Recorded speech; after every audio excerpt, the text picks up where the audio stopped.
Yang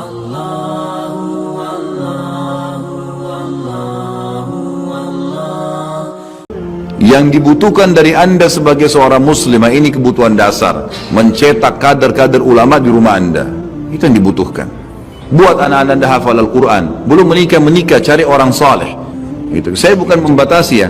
Dalam Islam boleh seorang muslim dan muslimah berprestasi dalam pendidikan, nggak ada larangan masalah itu. Gitu. Tetapi Aisyah radhiyallahu anha dan istri-istri Nabi yang lain, mereka sangat banyak menghafal hadis Nabi. Mereka jadi ulamanya para sahabat, tidak ada batasan dalam menuntut ilmu. Tetapi dilihat maslahat dan mudaratnya, gitu kan? Ada hal-hal dasar yang harus kita dahulukan. Ada namanya aulawiyat, hal-hal yang harus didahulukan, dan ada orangnya, ada sesuatu yang cuman tambahan, ya, tambahan-tambahan saja, itu tidak perlu dikejar. Terutama masalah akhwat, tolong di garis bawahi, ada tugas-tugas utama Anda yang jauh lebih mulia.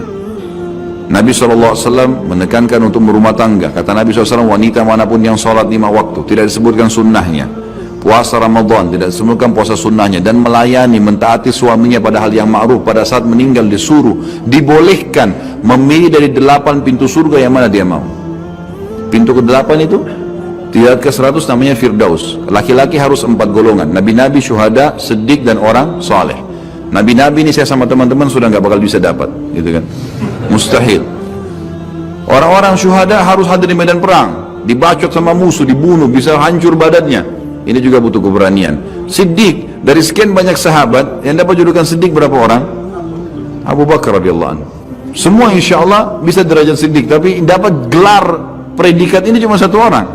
Tinggal orang soleh. Orang soleh ini semua yang perintahkan dikerjakan, semua yang dilarang tinggalkan. Ini masih terbuka peluang ini, gitu kan? Tapi wanita subhanallah berumah tangga, jaga sholat 5 waktu gak disebutin sunnah, puasa Ramadan gak disebutkan puasa sunnahnya, dan melayani suaminya. Ini berarti target utama. Meninggal boleh pilih dari 8 pintu yang mana dia mau masuk. Lalu kira-kira wahai ukhti muslimah, apa yang lebih kamu kejar daripada ini coba? Nah, prestasi ijazah, nah, uang yang akan memenuhi tabungan, pujian orang yang hanya sepanjang lidahnya. La ilaha illallah. Ini harus difahamin masalah ini. Jadi ini target, ada target-target. Ini aulawiyat namanya, sesuatu yang baik.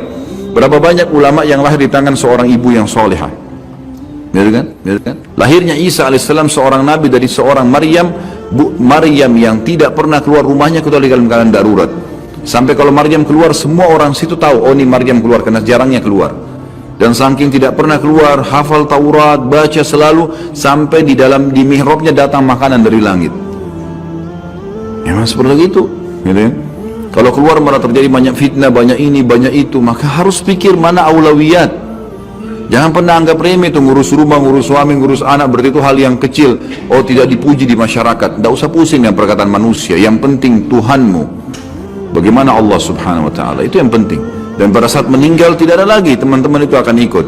Sekali lagi sebagai penutup, pujian orang dan cacian orang sepanjang lidahnya, jangan terpengaruh. Kamu hebat ya, kamu cantik ya, kamu kaya ya, kamu pintar ya, kamu ini. Mau diapain setelah itu? Apa yang didapat itu? Nggak ada. Nggak ada sama sekali. Apa yang mau dikejar gitu kan? Itu cuma kemasan dunia saja. فَبِأَيِّ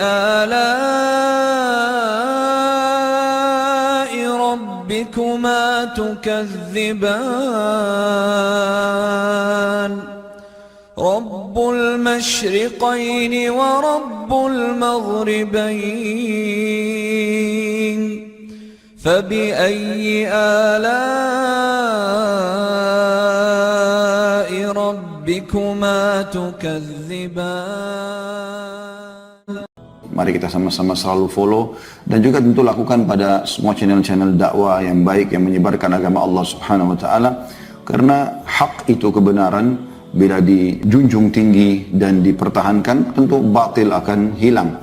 Namun kalau kita tidak bekerja sama dalam mendukung kebenaran, maka otomatis kebatilan akan merajalela.